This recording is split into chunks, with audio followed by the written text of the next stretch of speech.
Unified 911, anong matutulong namin sa'yo? Anya ti maitulong mi ken kapo. Anong may tatabang ko sa imo? Unsay akong ikatabang nimo? Ngini makadabang na misal ka no. Sa anumang wika o dialekto, may tulong na darating sa iyo.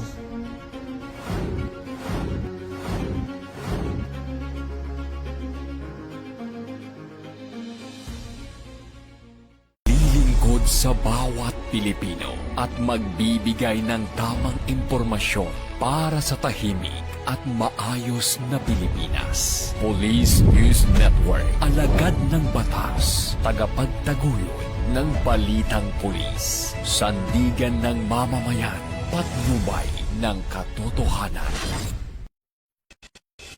La Campo Crame, maghahatid ng pinakahuling kaganapan at nagbabagang balita. Ito ang PNN Police News Network.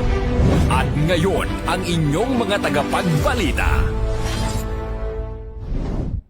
Magandang araw, bagong Pilipinas. Ako ang inyong alagad ng batas, tagataguyod ng Balitang Pulis. Patrolwoman Merin Loquias mula sa Eastern Police District. Maghahatid sa inyo ng tamang balita, kwento ng pulis at serbisyo para sa mamamayan. At ito ang PNP News Online. Ang pangunahing balita ng Police News Network, alagad ng batas, tagataguyod ng Balitang Pulis.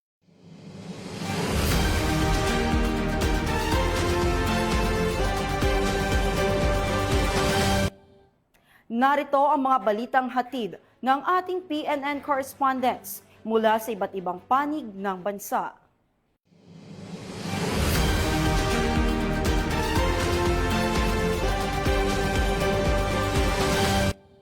Nasabat ang mahigit 8 milyong pisong halaga ng puslit na sigarilyo mula sa 7 individual matapos ang isnagawang anti-smuggling operation sa bayan ng Naawan, Misamis Oriental. Yan ang tinutukan ni Patrolwoman Arnold Velasco. 8.2 million pesos halaga ng smuggled na sigarilyo nasabat sa Naawan. 7 katao ang naaresto sa isinagawang anti-smuggling operation ng mga otoridad kaugnay sa paglabag sa Republic Act No.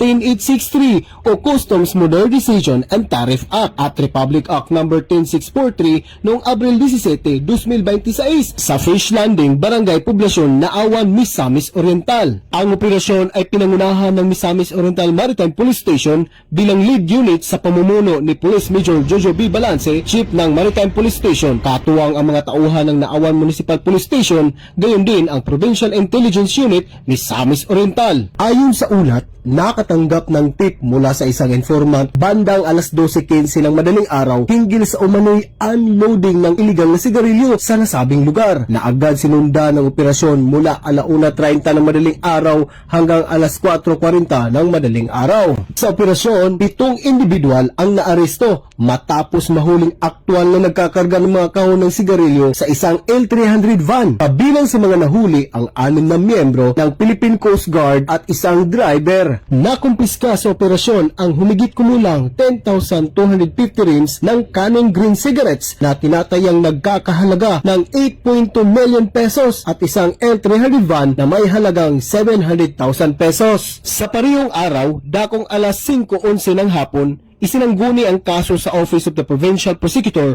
of Misamis Oriental para sa inquest proceedings. Samantala, pansamantalang ikinulong ang mga persons under police custody sa Maharlika Detention Cell, Camp Pedro Oloy Neri, Cagayan de Oro City. Ang mga nakumpiskang ebidensya naman ay na-turn over na sa Bureau of Customs para sa kaukulang disposisyon. Kalakip din sa dokumentasyon ng operasyon ang Investigation Data Form na may CBU number, turned over receipt, request for detention of PUPC at chain of custody form bilang bahagi ng legal na proseso.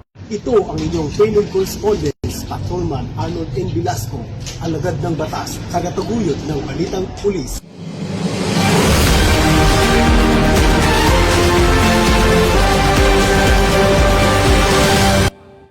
Maraming salamat, Patrolman Velasco. Kulungan ang bagsak ng 2 Japanese nationals na sangkot sa international fraud matapos maaresto ng mga otoridad sa magkaiwalay na operasyon sa Makati at Mandaluyong City. Magbabalita dyan si Patrolman Don Brosas. Arestado ang dalawang Hapon na pinaniniwala ang kabilang sa Transnational Criminal Group sa magkahiwalay na operasyon sa Mandaluyong City at Santa Mesa, Manila nitong ika-16 ng Abril. Kinilala ang unang suspect na isang 34 anyos na nahuli sa Mandaluyong at umano'y miyembro ng Luffy Group na sangkot sa mga fraud scheme gamit ang pagpapanggap bilang mga opisyal ng gobyerno. Samantala, ang ikalawang suspect na isang 52 anyos ay nadakip sa Santa Mesa at iniuugnay naman sa JP Dragon Syndicate na nagsasagawa ng telecom fraud operation sa iba't ibang bansa sa Asia. Isinagawa ang operasyon sa pangunguna ng Philippine National Police, Bureau of Immigration, katuwang ang mga dayuhang law enforcement agencies batay sa umiiral na deportation orders at arrest warrants mula sa Japan. Ayon kay PNP Chief Police General Jose Melencio Nartatas Jr., hindi papayagan ng pamahalaan na maging kanlungan ng Pilipinas ng mga dayuhang kriminal at tiyak na mananagot ang sinumang lalabag sa batas. Sa kasalukuyan, nasa kustudiya na ng Bureau of Immigration ang dalawang suspect para sa karagdagang dokumentasyon at proseso ng deportation.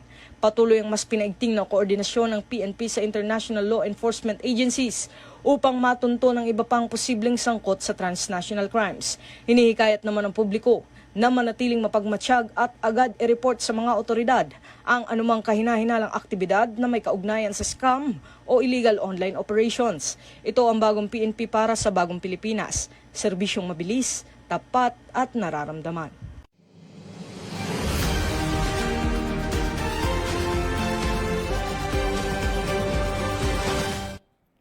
Na-recover ng pinagsanib na operasyon ng militar at pulisya ang natuklasang arms cache sa bayan ng Bulan, Sorsogon. Ang detalye ng report mula sa ating PNN correspondent sa Police Regional Office 5. Pinagsanib ng puwersa ng militar at pulisya ang isang arms cache sa bayan ng Bulan, lalawigan ng Sorsogon. Isinagawa ang operasyon bandang alas 10:20 ng umaga noong Abril 15 taong kasalukuyan sa pamamagitan ng isang intelligence-driven operation na pinangunahan ng Armed Forces of the Philippines, partikular ang 22nd Infantry Battalion ng Philippine Army. Katuwang ang Composite Intelligence Platoon ng 2nd Sorsogon Provincial Mobile Force Company at Provincial Intelligence Unit ng Sorsogon Police Provincial Office na sinuportahan naman ng Regional Mobile Force Battalion. Sa naturang operasyon, na-recover ang 3 short magazines para sa M16 rifle, 50 bala ng 5.56mm, isang Motorola radio, isang Improvised Explosive Device o IED na pinaniniwalaang anti-personnel mine, at iba pang kagamitan. Ayon sa ulat, ang mga nakuhang war materials ay kasalukuyang nasa kustodiya ng militar at nakatakdang i-turn over sa Explosive Ordnance Disposal Team para sa tamang disposisyon. Agad ding nakipag-ugnayan ng Bulan Municipal Police Station sa mga tauhan ng militar upang magsagawa ng beripikasyon bilang bahagi ng pinaigting na seguridad sa lalawigan. Pinuri naman ni Police Colonel Alex C. Daniel ang matagumpay na operasyon at ayon sa kanya patunay ito ng epektibong koordinasyon at dedikasyon ng ating mga puwersa sa pagpapanatili ng kapayapaan at kaligtasan ng bawat Sorsoganon. Patuloy ang pinaigting na operasyon ng mga otoridad laban sa anumang banta sa kapayapaan at kaayusan sa lalawigan ng Sorsogon. Iyan ang pinakahuling balita. Ako si Police Corporal Chris Gupela, PNN News. 2 babae ang inaresto ng mga otoridad sa isinagawang checkpoint operation sa Maguindanao del Sur matapos mahulihan ng armas sa loob ng kanilang sasakyan. Nakatutok dyan si Patrolwoman Rosalie Umalay. Ang 2 babae matapos makumpiskahan ng assault rifles sa checkpoint operation sa Talayan, Maguindanao del Sur noong Huwebes ng hapon. Ayon sa ulat, nadiskubre ng mga tauhan ng Philippine National Police ang mga armas sa loob ng isang sport utility vehicle habang nagsasagawa ng plain view inspection sa checkpoint. Natagpuan ang isang rifle sa tabi ng upuan ng pasahero dahilan ng agarang pag-aresto ng 2 sospek. Sinabi ng pulisya na patuloy ang investigasyon kaugnay ng pinagmula ng mga armas at posibleng koneksyon ng mga ito sa iba pang aktibidad. Isinagawa ang operasyon sa ilalim ng mas pinaiking na seguridad at kampanya ng PNP sa pamumuno ni Chief PNP, Police General Jose Melencio Nartates Jr. Ito ang bagong PNP para sa bagong Pilipinas. Serbisyong mabilis, tapat at nararamdaman.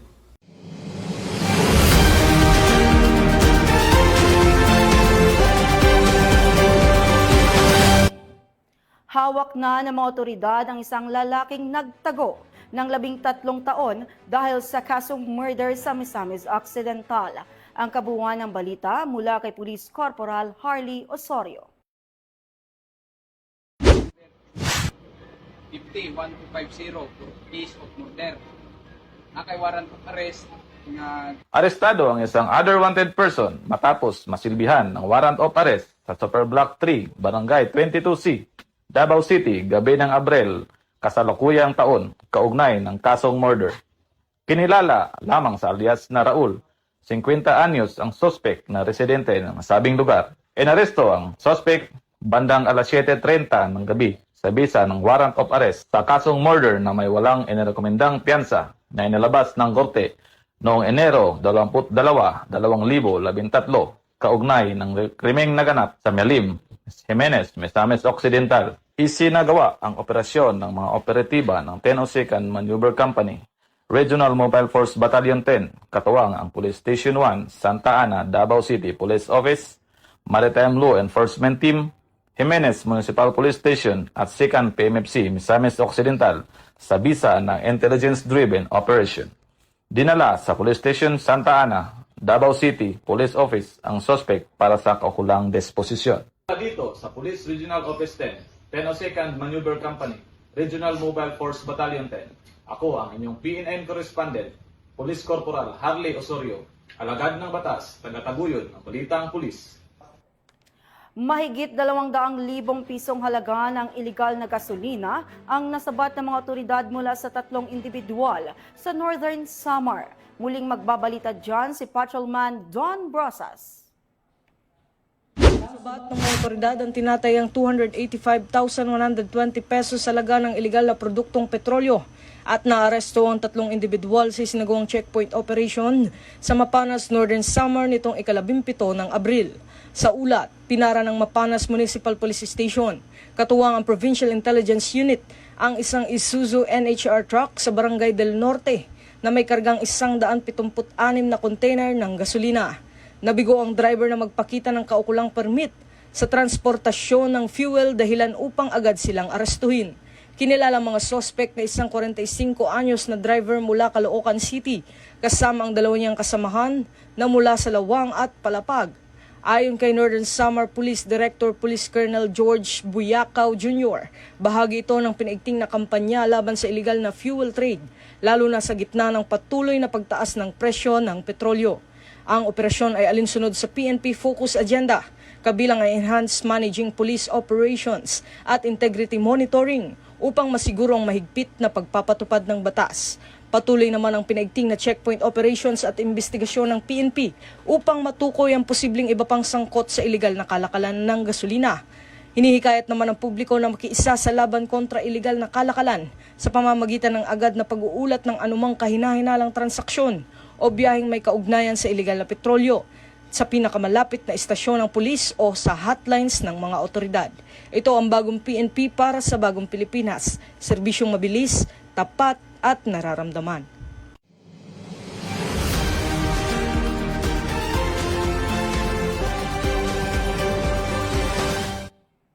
Naghatid ng wheelchairs at tulong sa mga benepisyaryo ang mga tauhan ng Baguio City Police Office bilang bahagi ng kanilang programang Panag-aywan Iti Kailian. Yan ang balitang hatid ni Patrolwoman Jade Agustin. Sa Baguio City, pinangunahan ng City Director ng Baguio City Police Office na si Police Colonel Ruel Tagal ang pamamahagi ng mga wheelchair at school supply sa Pacdal at Burnham Legarda noong April 16 at 17. Bahagi ito ng programang Panag-aywan Iti Kailian 2.0 ng BCPO na nagbibigay pansin sa mga socio-economic factors na maaaring magdulot ng krimen. Ang mga naturang pamilya ay kabilang sa mga beneficiaries na hindi nakadalo sa isinagawang turnover of donated items sa Pedro Dumol Hall, Beneco noong Sabado, April 11 dahil sa limitasyon sa kalusugan at paggalaw. Sa naturang aktibidad, 12 may kapansanan at isang dating persons deprived of liberty ang nabigyan ng tulong. Sa kabuuan, 14 na wheelchair ang naipamahagi sa mga kailian. Kabilang ang 50 sets ng school supplies, 10 grocery packs, hygiene kits, bigas at mga gamot. Nabigyan din ng pangkabuhayan package at tulong pinansyal ang nasabing dating PDL. Sa totoo lang po, una lang po yung ipapasa sa amin, salamat.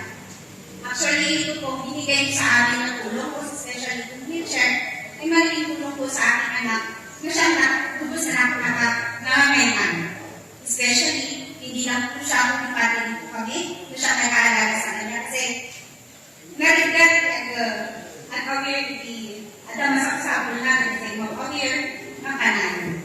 Isinasagawa ang programang PIK 2.0 sa pakikipagtulungan ng iba't ibang stakeholders, kabilang ang CNT Builders, JMLA Meat Trading, JVP Construction, Mapitagan South Elite Eagles Club, Evolve Industrial Supplies, Incorporate Office Solutions, Jimny Girls Group, The Lucky Ones, Career Builders Incorporated, Archer Manpower Services Incorporated, at iba pa.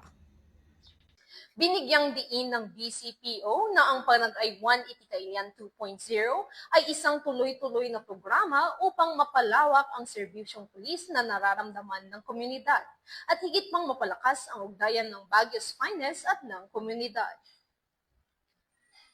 Mula dito sa Baguio City Police Office, ako ang inyong PNN correspondent, Patrolwoman Jade Agustin, alagad ng batas, taga-taguyod ng Balitang Pulis. Sa patuloy na operasyon ng pulisya kontra smuggling, nakumpiska ang tinatayang 5 milyong pisong halaga ng smuggled cigarettes habang naaresto naman ang 9 na individual sa Davao del Norte at Misamis Oriental. Muling magbabalita dyan si Patrolman Don Brosas. Bat ng PNP ang mahigit 5 milyong halaga ng smuggled cigarettes at naaresto ang 9 na individual sa magkahiwalay na operasyon sa Davao del Norte at Misamis Oriental. Sa Santo Tomas, Davao del Norte, naharang sa checkpoint ang isang van na may kargang 18 kahon ng ilegal na sigarilyo na may halagang higit 2 milyong piso. 2 lalaki ang agad na inaresto at kasalukuyang nasa kustudiya ng mga otoridad kasama ng kontrabando at sasakyan.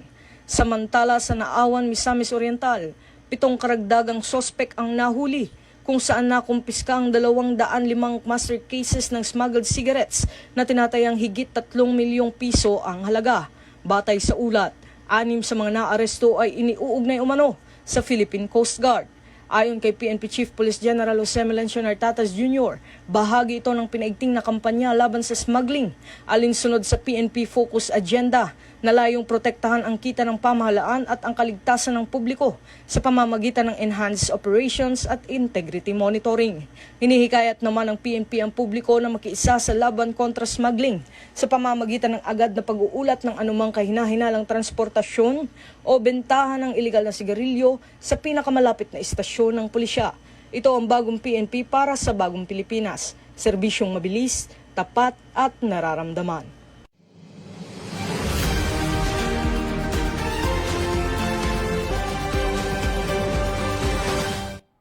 Upang hubugin ang kasanayan ng kapulisan sa paggawa ng mga balita, matagumpay na isnagawa ang workshop on media, communication, and public engagement sa Camp Crame, Quezon City. Ang report mula kay Patrolwoman Jeradel Luterte.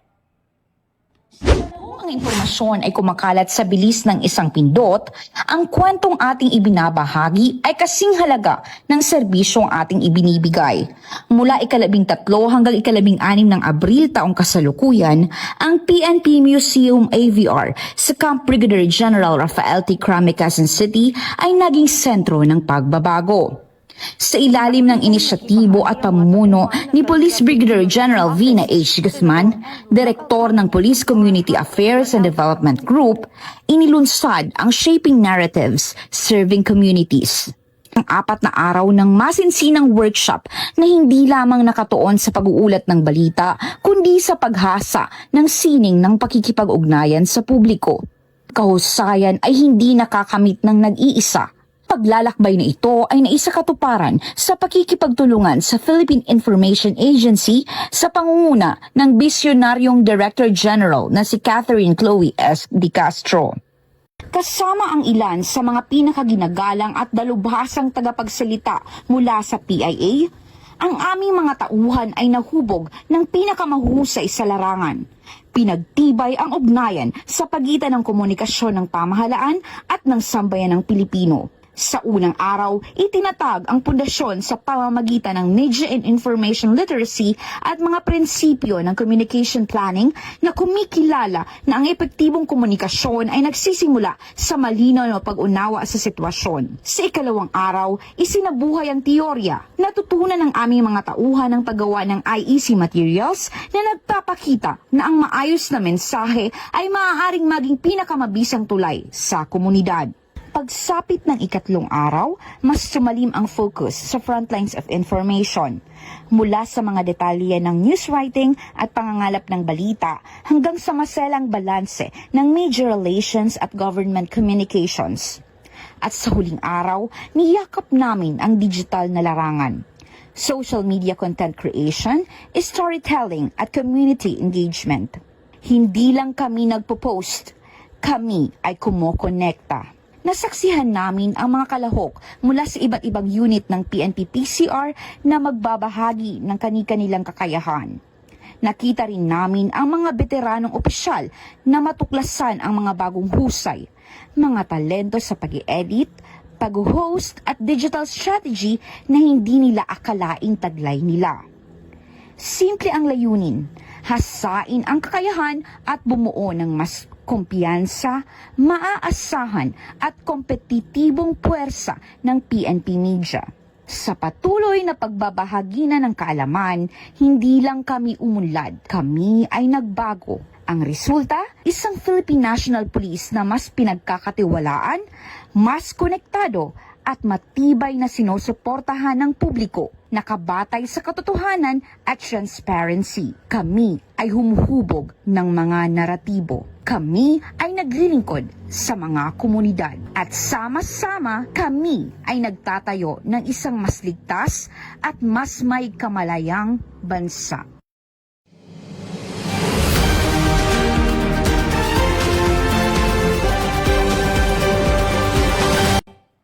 Aktibong nakibahagi ang mga tauhan ng Kalinga Police Provincial Office sa isinagawang End Local Communist Armed Conflict o LCOC Community Consultation at Serbisyo Caravan sa Barangay Balenciaga Sur, Bayan ng Pasil. Yan ang balitang hatid ni Police Staff Sergeant Precious May Dunaal. LCOC Community Consultation at Serbisyo Caravan matagumpay na isinagawa sa Barangay Balenciaga Sur, Pasil, Kalinga. Aktibong nagkilahok ang Kalinga Police Provincial Office sa isinagawang LCOC Community Consultation at Serbisyo Caravan Kamlubin-Awa Poverty Alleviation Program sa Barangay Balenciaga Sur, Pasil, Kalinga nito lamang ika-17 ng Abril 2026. Ang aktibidad ay pinangunahan ng lokal na pamahalaan ng Kalinga, katuwang ang Kalinga PNP, Philippine Army, mga voluntaryo at iba't ibang national agencies. Tampok sa aktibidad ang Luminawa Dental and Medical Mission, libreng gupit, information drive at blood donation activity. Ipinahayag din ni Police Colonel Gilbert A. Fatiig, Provincial Director ng Kalinga Police Provincial Office, ang buong suporta ng Kalinga PNP sa mga programang naglalapit ng mga halagang serbisyo ng pamahalaan para sa mga mamamayan. Ang mga ganitong aktibidad ay nagpapakita ng kahalagahan ng mas pinagtibay na ugnayan at koordinasyon ng iba't ibang ahensya ng pamahalaan sa pagtugon sa mga pangangailangan ng komunidad tungo sa isang bagong Pilipinas. Mula dito sa Pasil, Kalinga, ako ang inyong Police News Network Correspondent, Police Staff Sergeant Precious May Dunaal, alagad ng batas, taga-taguyod ng balitang pulis. At yan ang mga balitang nakalap ng ating PNN correspondents mula Luzon, Visayas at Mindanao. Para sa mas malawak at mabilis na ulat ng mga balita, huwag kalimutang mag-like, follow and share sa aming official social media accounts ng Police News Network. Tutok lang sa aming YouTube channel para sa mga live stream at replays. At i-follow kami sa X account para sa mga real-time updates at Facebook account ng Police News Network. manatiling mapagmatyag at laging alam ang totoo. Sa ngalan ng pamunuan ng Philippine National Police, sa pangunguna ni Chief of PNP, Police General Jose Melencio Nartates Jr. at sa pamumuno ni President Ferdinand Bongbong Marcos Jr., kami ay maglilingkod sa bawat Pilipino at magbibigay ng tama at balanseng balita. Mula rito sa tanggapan ng tagapag-ugnay ng Pambansang Pulisya, ako ang inyong alagad ng batas, tagataguyod ng Balitang Pulis, Patrolwoman Melin Loquias mula sa Eastern Police District. Maghahatid ng tamang balita, kwento ng pulis at serbisyo para sa mamamayan. At ito ang PNP News Online, ang pangunahing balita ng Police News Network. At ito ang bagong PNP para sa bagong Pilipinas. Serbisyong mabilis, tapat at nararamdaman.